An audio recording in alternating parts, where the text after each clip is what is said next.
all the food that they have confiscated from the people by force was stored in the storages on the other side of the village.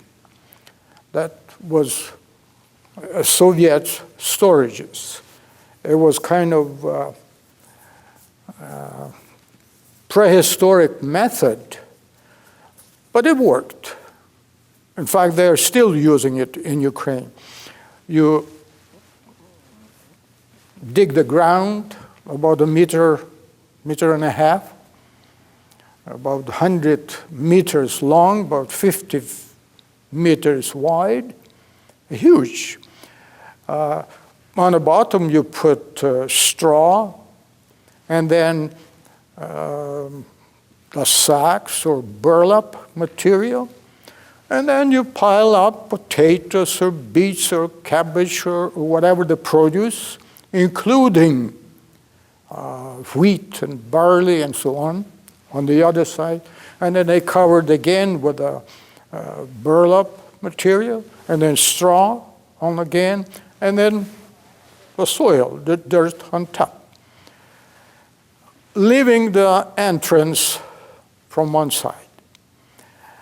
And it worked, so that the produce wouldn't freeze during the winter time.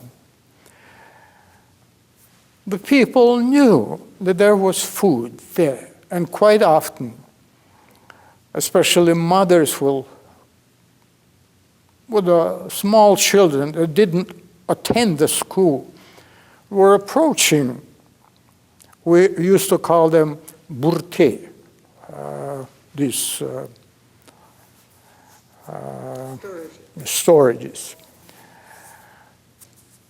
But they were beaten up, they were shot while they were begging for some food.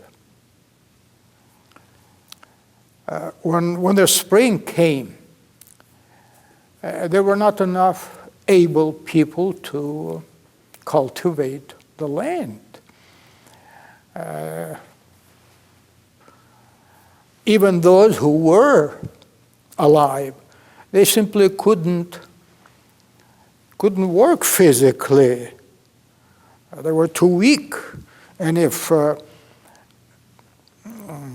cultivation came, you had to work physically, but you didn't have enough strength to work the whole day. And that created tremendous problem in a village.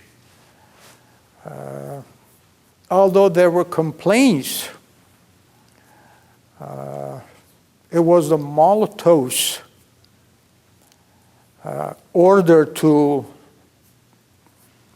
import labor from Russia. So some of the Russian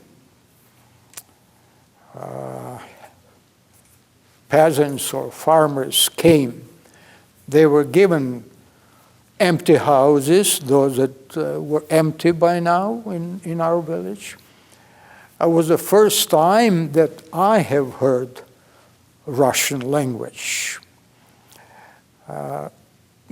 They received the food, and so they were able to complete cultivation of land and seed the fields.